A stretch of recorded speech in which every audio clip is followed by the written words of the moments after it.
28th National Leadership Speech Contest. I'm Lisa Hart, CM. I'm from the Mid-Columbia Leadership Development Association in Richland, Washington. I'm honored to be your MC today, and I would like to thank you for your attendance at this great event. I trust you all enjoyed our opening events yesterday and our McFeely Award winner presentation this morning. I believe we're off to a terrific start to our 2016 conference. At this time, we're going to conduct what many to be considered a highlight of our conference. Before we start the contest, I want to express my sincere thanks to Wendell Pashon, CM, this year's National Speech Contest Director. Wendell was our 2005 National Chairman of the Board. He is retired from Lockheed Martin Aeronautics Company in Fort Worth, Texas. At the chapter, council, and national levels, Wendell has always been a strong, passionate supporter of our speech contest. So we are pleased that he could assist with our speech contest this year in New Orleans. Let's show our appreciation to Wendell. And oh, there he is.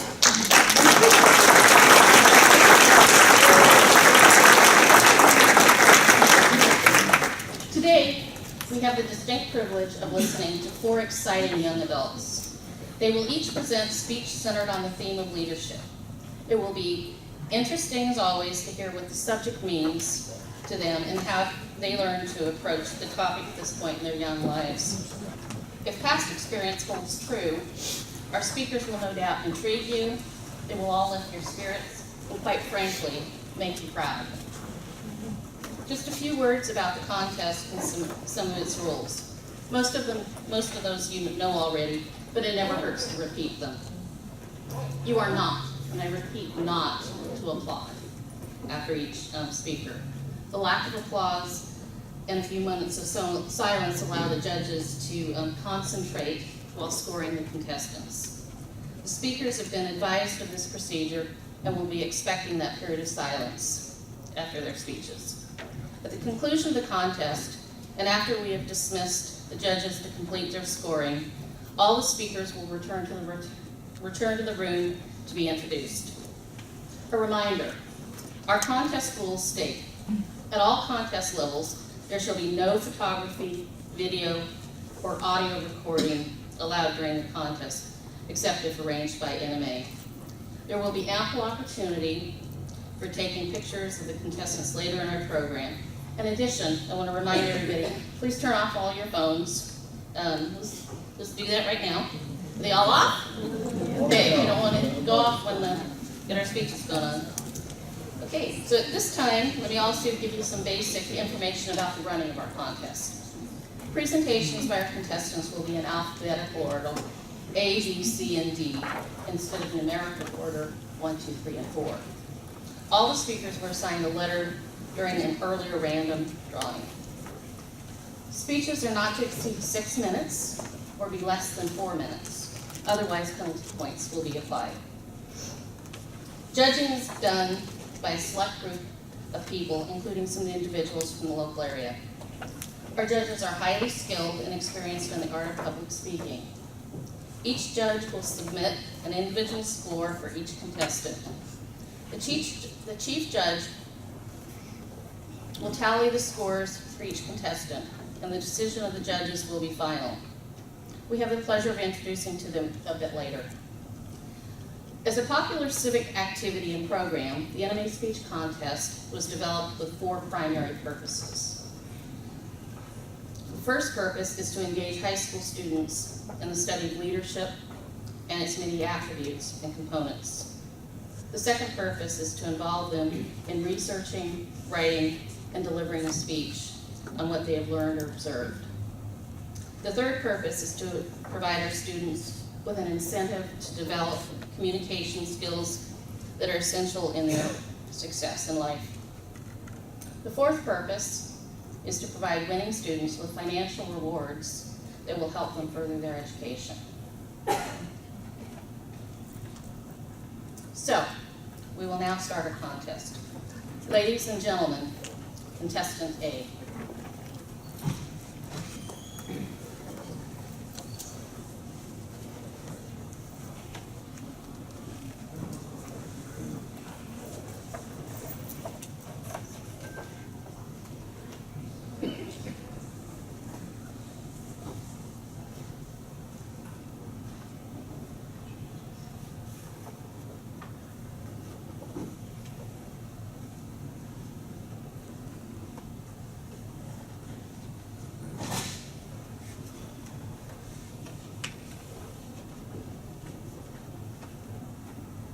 president, vice president, governor, senator. You name it.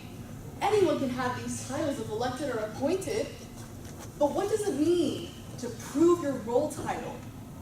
And more importantly, what does the term leader mean? Well, let me exemplify a personal short story of mine. It was winter break of my junior year.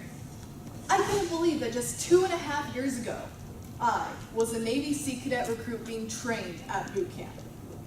Now I have the privilege to train my own platoon of 33 Navy Sea Cadet recruits. Me and 3 other Sea Cadet petty officers rotated shifts throughout the day for who would be able to take our turn to pass out our knowledge to our recruits, whether it would be leading physical training or leading military instructional time. However, during my time mentoring at boot camp, my division officer berated me every single night about how I was not harsh enough when it came to disciplining my recruits. I was reluctant to be harsh on my recruits because I had attended Petty Officer Leadership Academy, where I was taught to be a motivator, to be an effective leader rather than just constantly yelling. Each day, I tried to be a bit more strict towards my recruits without making them feel as if I weren't proud of all the hard work and dedication that they had been showing throughout the training. My recruits were receptive to my commands, and there was no need for such hostility. Now, I understood that we had to be strict like the military. My division officer recommended that I should yell more regardless. The other 3 Sea Cadet petty officers had no problem with it. But I did not feel that that was essential to train my recruits. They were doing an outstanding job. So, I decided to deal with the criticism from my division officer.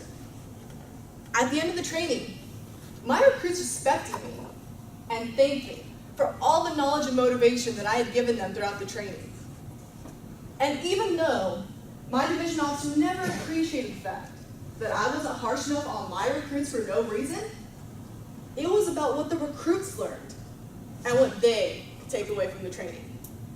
You know, sometimes a leader has to take risks and decide for themselves what is best for the group that they are in charge of, even if that means taking criticism from someone who is in a higher position than you. In other words, you should be willing to stand by your decisions. Trust me, you'd be surprised at how much of a difference you can make. When I attended Petty Officer Leadership Academy through the United States Naval Sea Cadet Program, it shaped my leadership philosophy immensely. Here, I learned the importance of motivation as a leader. Often, leaders misinterpret the difference of abusing power rather than using it for good. Whether you're in a military-based, community, or club leadership position, it is always favored to lead by example, so that way you will keep your peers interested. For example, if a president of an organization encourages his members to attend an event, but the president never shows up to the event himself, then that would not look so favorable on the president, right? And another thing that is mistaken in leadership is that the leader should always be strict towards their peers in a loud and vocal manner. If someone isn't doing their job correctly, let them know politely rather than just pointing out all the negatives. As the founder of Walmart, Sam Walton, once said, outstanding leaders will go out of their way to boost the self-esteem of their personnel. If people will just believe in themselves, it is amazing what they can accomplish, which is one of my favorite quotes about leadership. As Red Cross president, I make sure that if another executive board member is late on inputting events into the calendar or missing excessive amounts of meetings, I politely give them a warning and remind them they're appreciated for all their work and efforts. But if they continue to break guidelines, then they will have to be removed from their cabinet position. And as someone who has aspirations to be involved in politics, I believe that being a great leader in your community is a key component regardless of your career choice. Because in the community, we must know how to persuade the public to vote on the most effective bills. But also in the community, we must learn how to give back efficiently and spread our kindness to others in order to diminish the amount of greed. In conclusion, to lead by example may seem so generic, but I cannot stress enough about how important this statement is. If you can't lead others the way you want to be led, how will you impact your peers? How will you make a difference? Remember, you too can make a significant difference in someone's lives just by being a true leader. Thank you.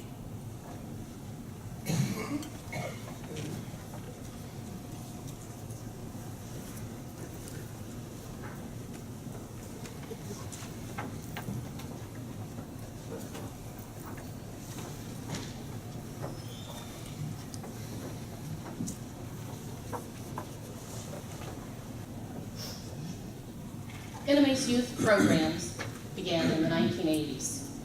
Chapters across the country began sponsoring a variety of local essay and speech contests in their local communities.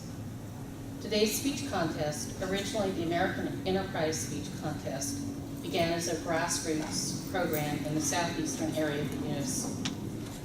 The first national contest was held in 1988, which, as I said earlier, makes this morning's event our 28th annual National Speech Contest.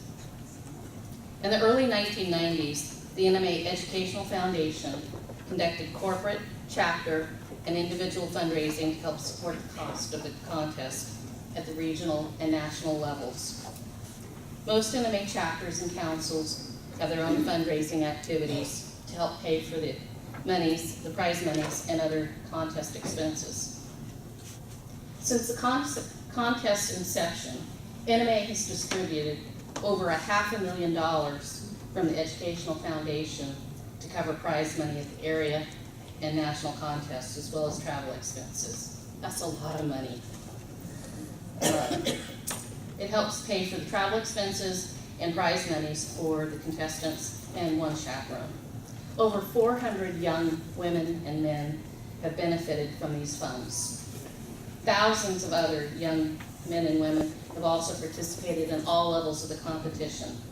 From talking with their parents, we've learned that the contestants use these funds to further their formal education. Now you understand why your involvement in our raffles and our silent auction is so important. You're not just purchasing an item this weekend, you're making a direct contribution to the speech contest program. And believe me, we do thank you for your generosity. And now, ladies and gentlemen, our second contestant, Contestant B.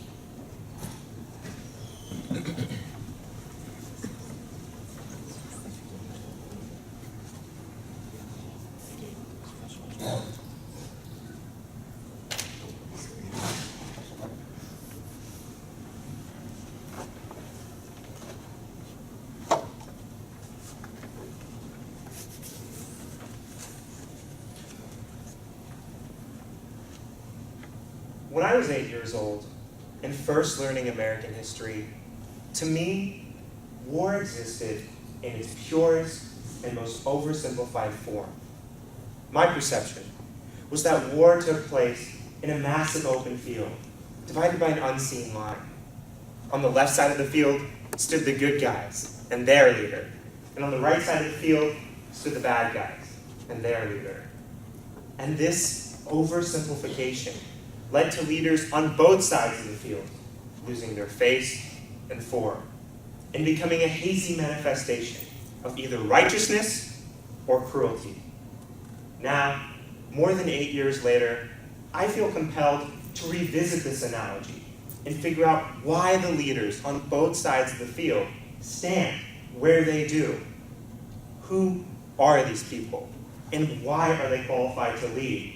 And what can be gained from comparing and contrasting leaders on both sides of an ideological divide?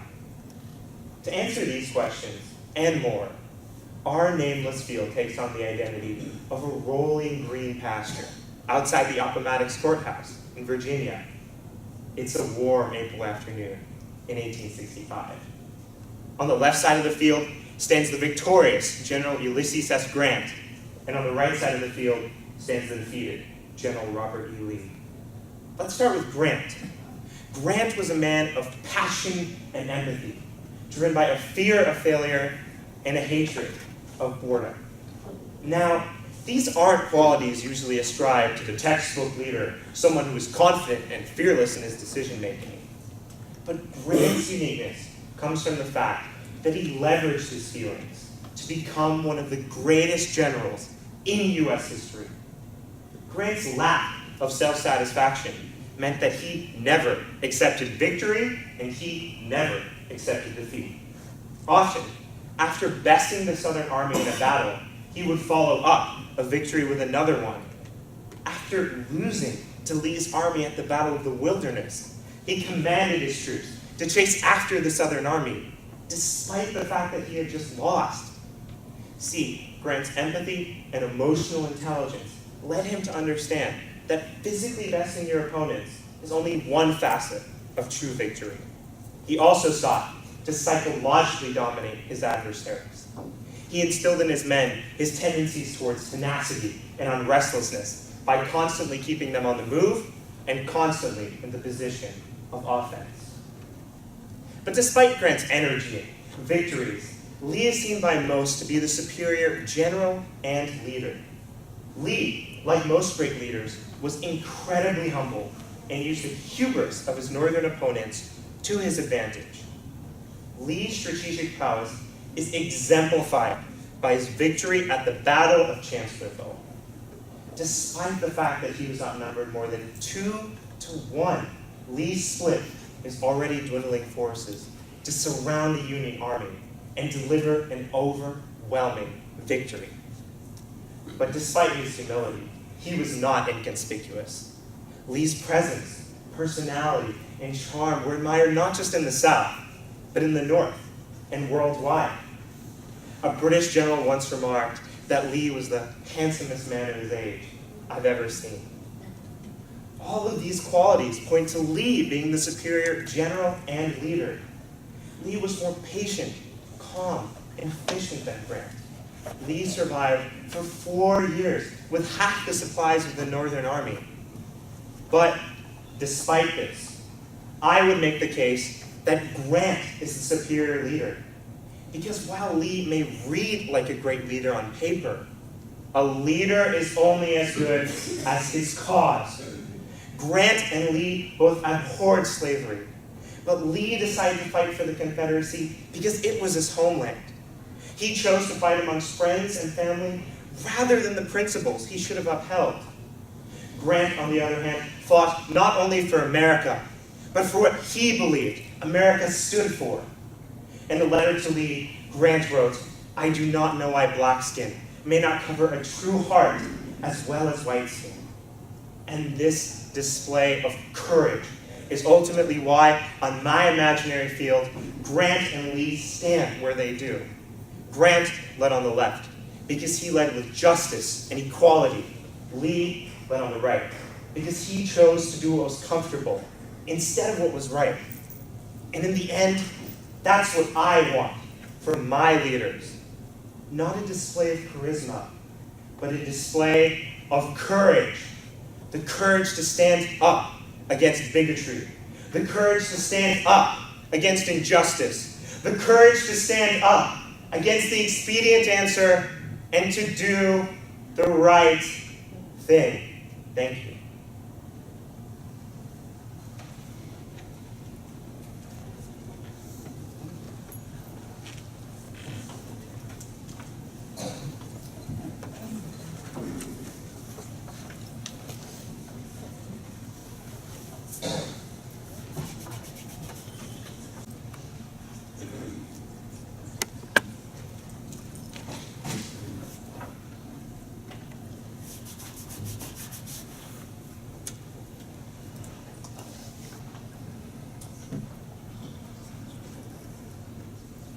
The NMA Speech Contest is open to students from the 9th through the 12th grades.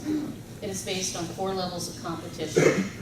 First is the chapter level, where students compete against other local contestants for prizes supplied by our NMA chapters. The second level is the council competition. This involves a first place winners from various chapters in a particular geographical area prize an NMA council. If there is no council in that vicinity, the next level can be a combined chapter contest. That winner then represents the council or combined chapters at the third level, which is held in the East and the West NMA Chapter Leadership Training Workshops in April, May, and June of each year. We're at that fourth level and final level of competition today. The first place prize is $4,000 cash. Second place is $1,000 cash. The two third place prize winners will receive a check for $500 each. At this time, I present Contestant C.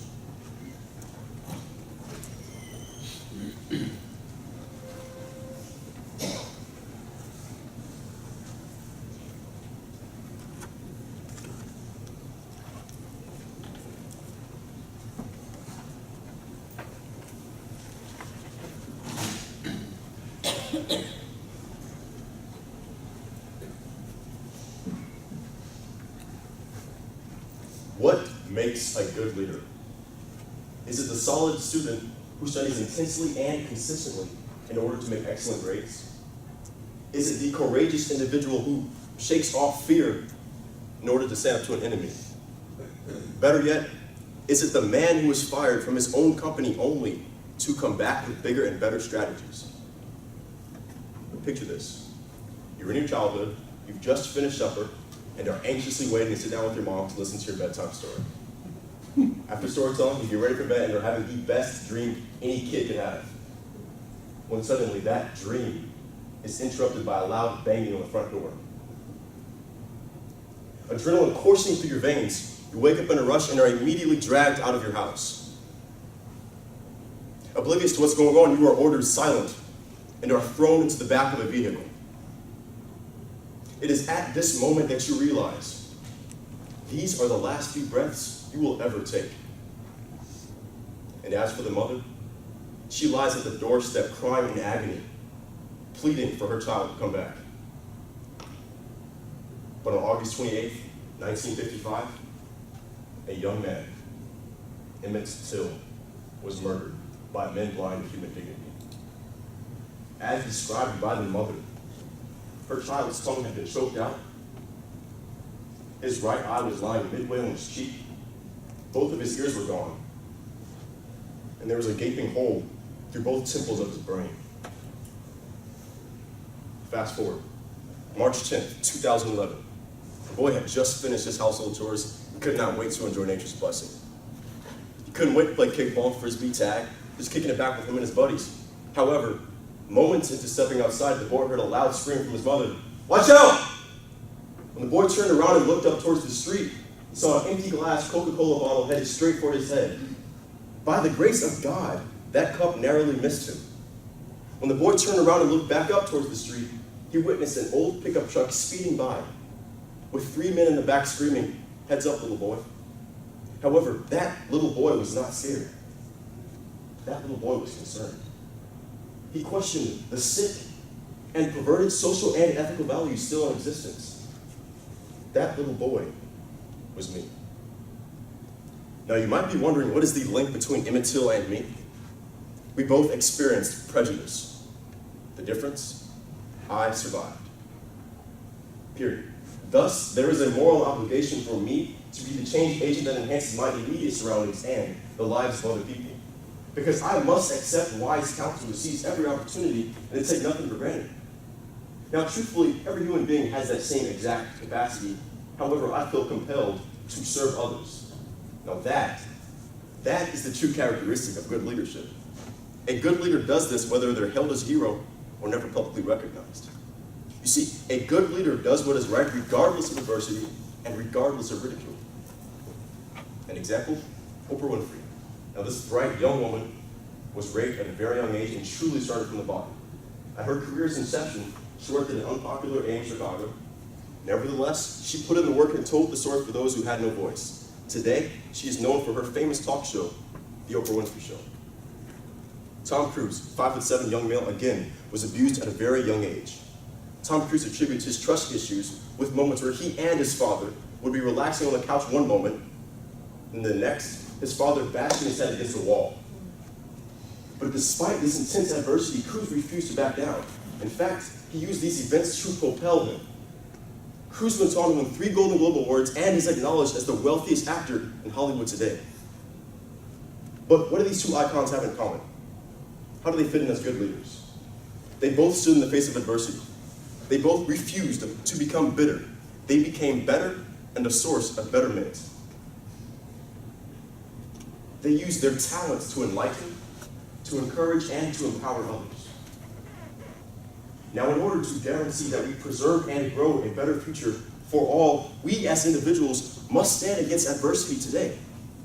Why? Because every person in this room has a calling, whether that calling is to lead or follow.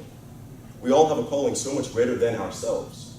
My question to you is, what is your calling? Thank you.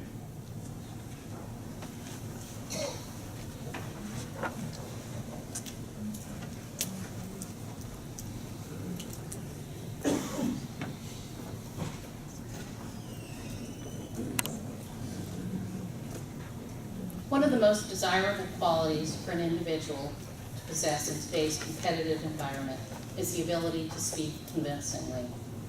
Today, it is more than what we used to simply call public speaking.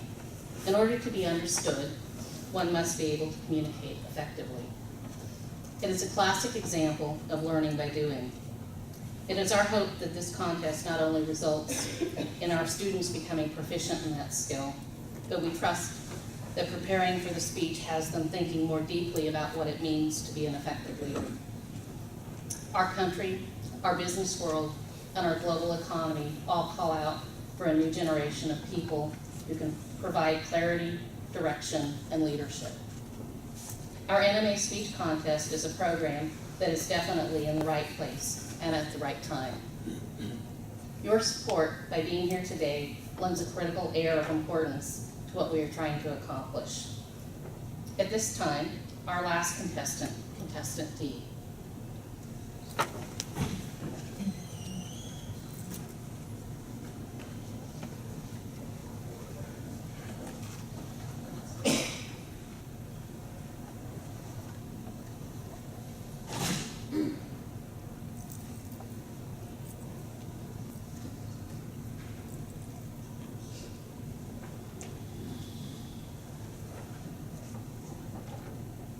Good morning, ladies and gentlemen.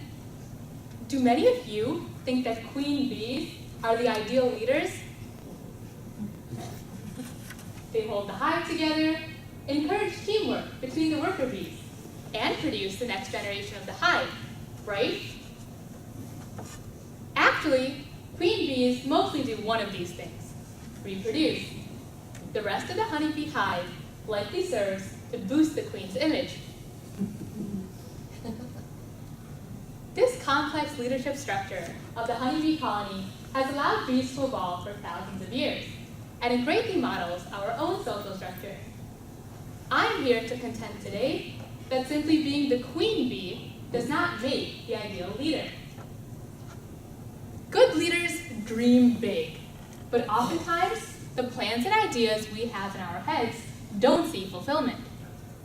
It is easy for society to write off teenagers as starry-eyed and silly. But I am starting to learn that age is not a barrier to being a leader. In middle school, I was a leader that jumped at every opportunity to assist others. I had created a brand for myself through my leadership. Then suddenly, I began high school, where no one knew me.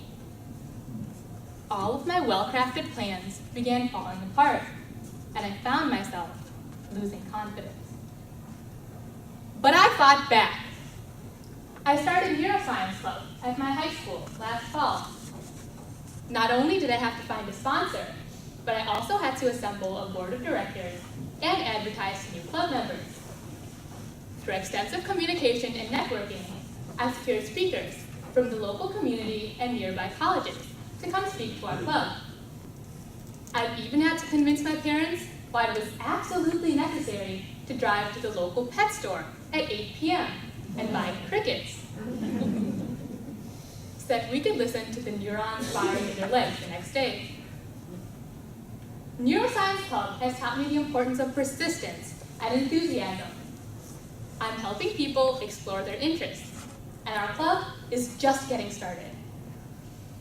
Another thing I've learned about leadership is that sometimes the most important thing is being in the right place at the right time and rising to the occasion. For example, my brother, a 6th grader, participates in Science Olympiad, a nationwide science competition for kindergartners through 12th graders. Last year, one of the events he signed up for seemed as if it would have to be canceled because no adult had volunteered to coach. Even though I had no previous experience with Science Olympiad, I stepped up. I designed projects, presentations, labs, activities, anything to connect with a room full of 7 to 10-year-olds and help them develop a love for learning.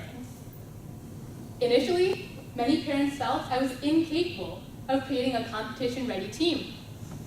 However, my brother's team placed 3rd at their competition. The most rewarding part of the experience for me was when the students came up to me on the last day of class and told me how much of an impact I had made on them. It was as much a learning opportunity for me as it was for them. Leadership is a skill set, and we must constantly position ourselves in leadership roles to keep those skills sharp. In addition, we must be willing to step out of our comfort zone and be able to convince others of our ideas. Although freshman year was my first year participating in Model United Nations, I was one of the only members from my school to win an award at our largest conference. The night before the conference, I found myself working alone in the hotel room and eating cold pizza at 1 a.m. as the senior members in my room slumbered peacefully. I have learned that to be respected for your leadership, you must constantly set the example and be willing to exceed expectations. Aristotle once said, "Excellence is never an accident. Choice, not chance, determines our destiny." Good leaders are not born through destiny. They are born through the decisions we make. Every queen honeybee is surrounded by a whole hive of workers, each responsible for their own tasks, that demonstrate leadership through their everyday actions and work for the greater good of their hive. Whether for Neuroscience Club, Science Olympiad, or Model United Nations, I was able to rally a group of strangers around a shared vision, and we created amazing results. A good leader realizes the vitality of planning for the unexpected, putting the mission before oneself and listening to others. In addition, we must all acknowledge the importance of changing our perception and seeing ourselves as the heroes and leaders we can all undoubtedly become. I challenge you to find the leaders within yourselves. It is not enough to simply be the queen. We must be the leaders as well. Thank you.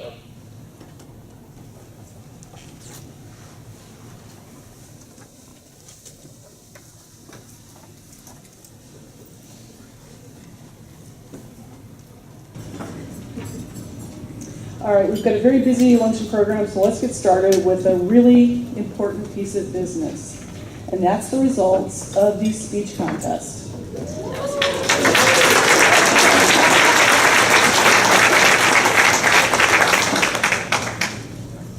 Since the late 1980s, the speech contest has become a popular activity in most of our chapters. Today, these young people made it all worthwhile, and to each of them, we say thank you.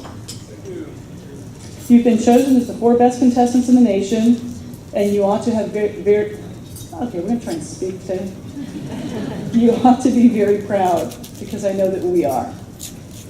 At this time, I would ask Chairman of the Board, Candi, Creel, CM to join me.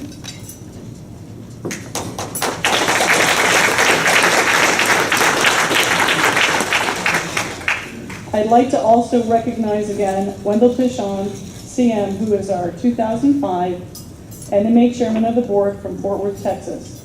Thank you, Wendell.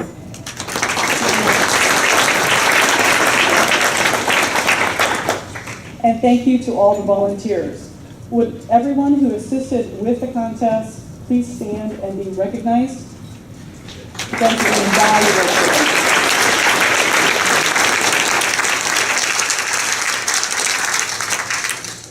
And once again, would the judges stand to be recognized?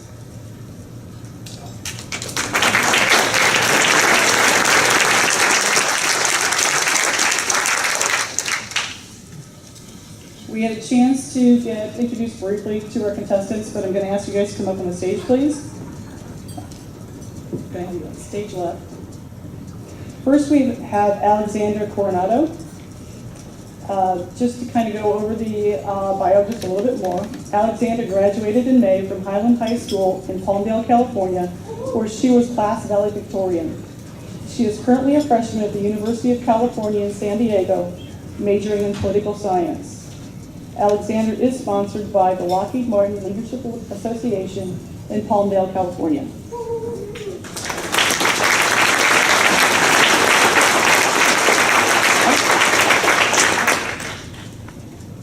And again, we'd like to have Raj Gambhir come up, please.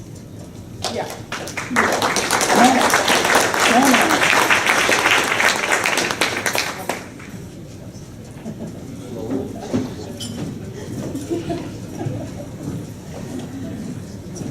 We'll get this organized, it's all good. Raj is a senior at Aliso Miguel High School in Orange County, California, where he's senior class president. Raj is sponsored by the Boeing Leadership Association of Southern California in Huntington Beach, California.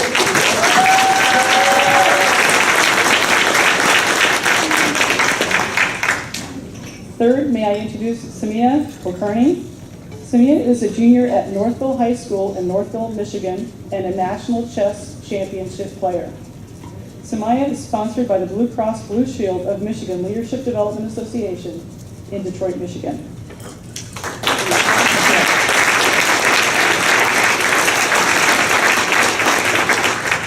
And our fourth contestant is William Shepard. William is a senior at Lakeside High School in Atlanta, Georgia, where he plays sports and is learning to speak Mandarin Chinese. He's both an Eagle Scout and a pianist. William is sponsored by the Lockheed Martin Leadership Association in Marietta, Georgia.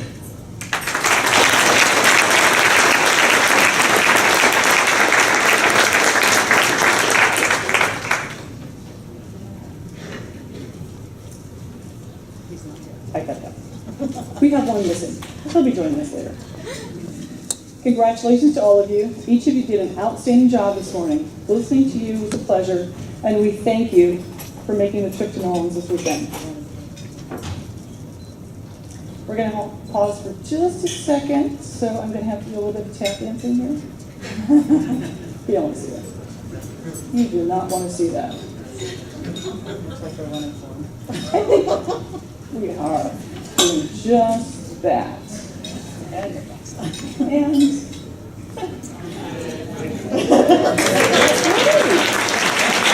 welcome.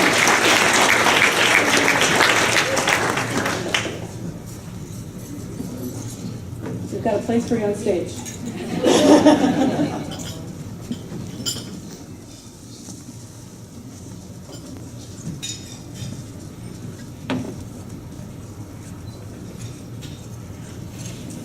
All right, so with that pause, I'm going to, without further delay, let you know who the third place winners are. The first third place winner is William Shepard.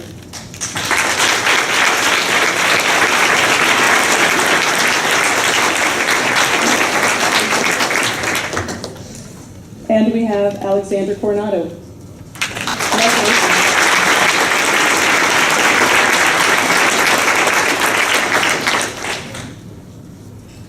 Our second place winner is Samia Kulkarni.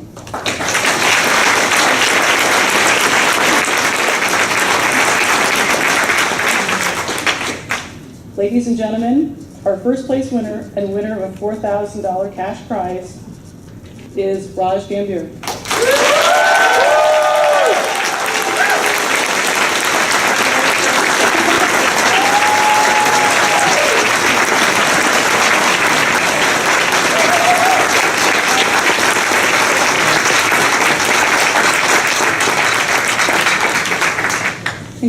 Congratulations to all of you.